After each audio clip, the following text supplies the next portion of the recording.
Bonjour, aujourd'hui on va se glisser dans la peau de véritables détectives du temps. Notre mission, si on l'accepte, déchiffrer les secrets que les roches gardent précieusement pour nous raconter l'histoire de mondes disparus il y a des millions d'années. Qui ne s'est jamais posé cette question face à un paysage impressionnant? Une falaise, ce n'est pas juste un mur de pierre, non.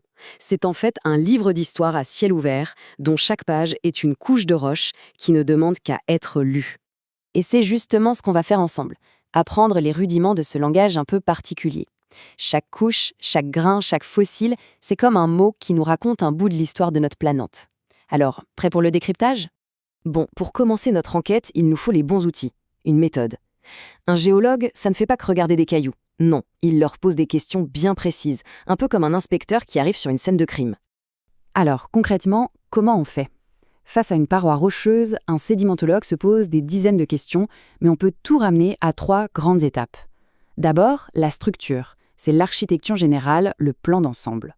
Ensuite, le contenu, de quoi sont faits les murs de cette architecture. Et enfin, les motifs, c'est un peu la grammaire qui va lier tout ça et donner un sens à l'histoire. Maintenant, allons là où la plupart de ces histoires sont écrites, au fond de l'océan.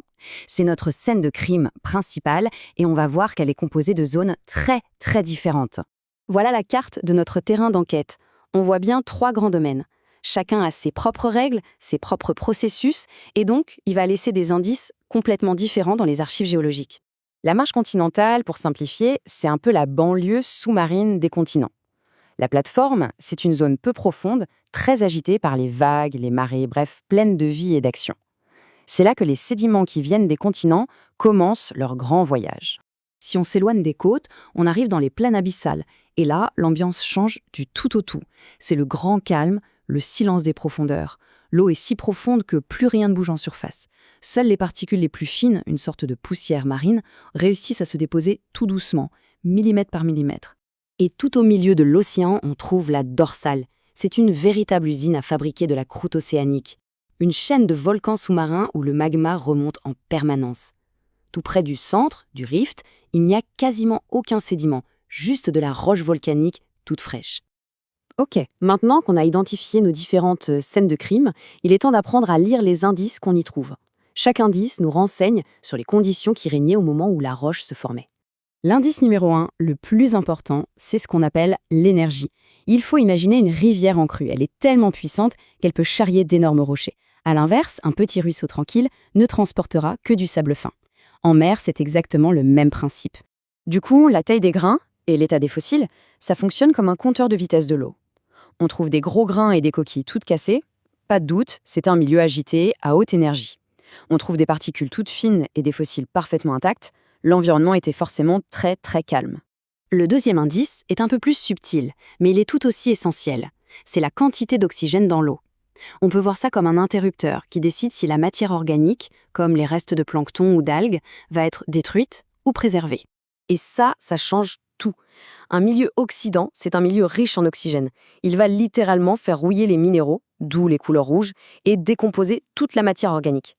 À l'inverse, un milieu réducteur, donc pauvre en oxygène, va la préserver. Et c'est cette matière organique qui, des millions d'années plus tard, pourra se transformer en pétrole ou en gaz. Bien sûr, un bon détective ne se fie jamais à un seul indice. On croise les informations.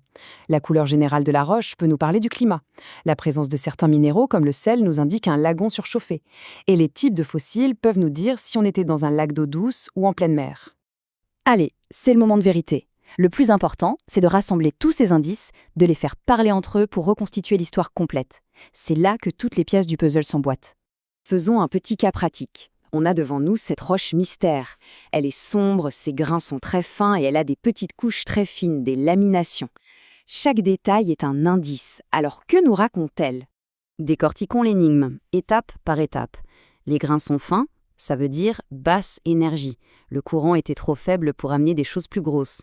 La couleur est sombre, c'est le signe d'un milieu réducteur, pauvre en oxygène, qui a préservé la matière organique. Et les fines couches bien régulières, ça indique un dépôt lent, tranquille, sans aucune perturbation. Et voilà, le verdict tombe. Tous les indices pointent dans la même direction. Cette roche ne peut s'être formée que dans les profondeurs calmes et sans oxygène de l'océan.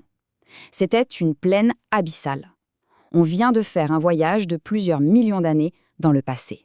Cette petite phrase, c'est vraiment la base de tout. Elle résume toute la démarche. C'est en observant les processus qui se déroulent aujourd'hui, le sable sur une plage, la boue dans un lac, qu'on arrive à comprendre ce que nous racontent les roches qui se sont formées il y a des lustres. À partir de maintenant, le monde qui nous entoure ne semblera peut-être plus tout à fait pareil. Chaque pierre, chaque montagne aura une histoire à raconter. Il suffira juste de savoir l'écouter. Alors la prochaine fois que l'on croisera une paroi rocheuse, quelle histoire saura-t-on y lire ?